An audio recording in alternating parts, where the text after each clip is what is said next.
So now you're pursuing this new endeavor, real estate.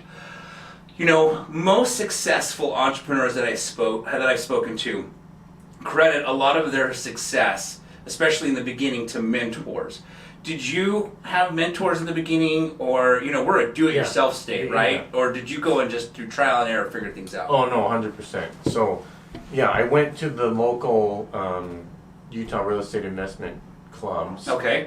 And I would just ask around, like, you know, and this works with any field. If you're interested in, you know, becoming a healer or whatever, like, whatever you do, yoga, just go to a group, a local group, and just ask around, like, hey, who's the mover and the shaker here? Who's like the go-to, like, most successful person?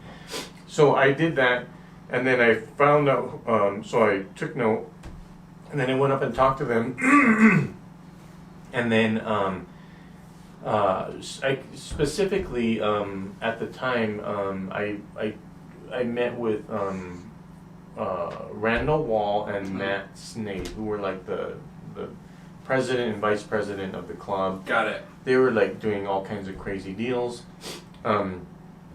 So like I think I mentioned this on our last talk, but like you never want to be like, hey, my name is Jonas. I want to pick your brain. You know what I mean? Like it's because they get that every meeting, and they're like, dude, like I'm busy. Nobody says, today I think I want to get my brain picked. It's just like nobody has time for that. Right. So I got to know them a little better, and I'm like, hey, what do you guys like? I'm like, by any chance, do you guys like sushi? And they're like, oh my gosh, I love sushi. It's like my favorite thing. I'm like, hey, well, I'll tell you what. This is before I had actually done my first flip. Okay. I said, I teach sushi classes, and you and one other person can come for free. Nice. And just come on down, and because I want to get to know you, and you know, I want to learn about real estate. I let them know, like, I'm interested in real estate, but I just gave them this ticket, so they both came with one other person, and then I just kept, you know, being a cool, nice guy, and then they would just teach me things. That's awesome. So Randall taught me this one thing that got me so many deals.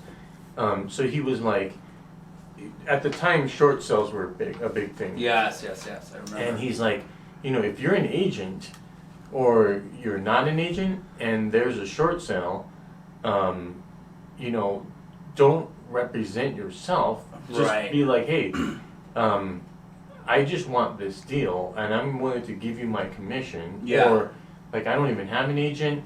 So, can you represent me? I mean, now they just went from 3% to 6%. Like, conflict of interest or not, it's still legal, and I guess it's ethical because there's no law against it. But that one nugget has literally made me like tens of thousands of dollars. That's awesome. And that was a free nugget that I got from Randall. I mean, and it cost me a sushi class. And I mean, like, if he never taught me anything, that's fine. You know what I mean? I'm just trying to be a cool. Like, what I tell people is like, you know, don't, like, people can see through you if you're just trying to be nice to get stuff. They can see through that. So, like, here's the thing: if you're nice to everybody, stuff will come back around. It may not come back around from that particular person, but it will come back around. And just like people say, oh, don't give to expect something back.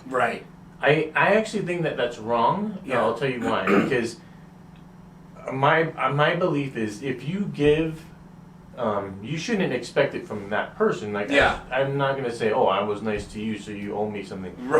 But if you are nice to the world, to everybody, I believe it will come back, and you should expect it to come back. Not like, you know, God, you owe me because I'm such a cool person or a nice person. But I just believe that when you are that person, it just comes back to you. Yeah. So anyway, and one of my other beliefs is you should just be a nice person. Like, Right. you know, I Yeah. mean, like in life, that's a success right there, is just being a nice person. Right. And affecting people in a positive way that way. So that's just be a nice person, and you'll probably get more deals, and you'll probably feel better too. Yeah, exactly. Okay, before we part ways, in case you have a dog or know someone else who does have a dog, I wanted to take a quick second to show you the Snap Leash. The Snap Leash can literally do so many things, and I'm going to share with you one of the many cool things that it can do. As you can see, the Snap Leash is designed with 2 swivel hooks, one on each end. This end has a cushion stitched into it to make it comfortable when walking your dog. Now, all you have to do is take this swivel hook, put it into this very first grommet, and now you've got your handle. Okay, so now let's imagine you're at the park and you want to secure your pet quickly, safely, and easily to a park bench, a tree, or a pole because you just want to sit down and relax. Well, all you need to do is take this swivel hook, remove it from the very first grommet, wrap this leash around any size tree or pole or park bench, and put it into the appropriate grommet, and now you have secured your pet quickly, safely, and easily. And when it's time to head home, another great feature about the Snap Leash is you can simply wrap it around your waist for hands-free walking. Lastly, if you ever accidentally forget your waist bags at home, these grommets make a great place to fasten the waist bags so you never leave home without them. And if you want to see all of the other cool things that the Snap Leash can do, then please just click on the link below and find out why so many others are falling in love with the Snap Leash.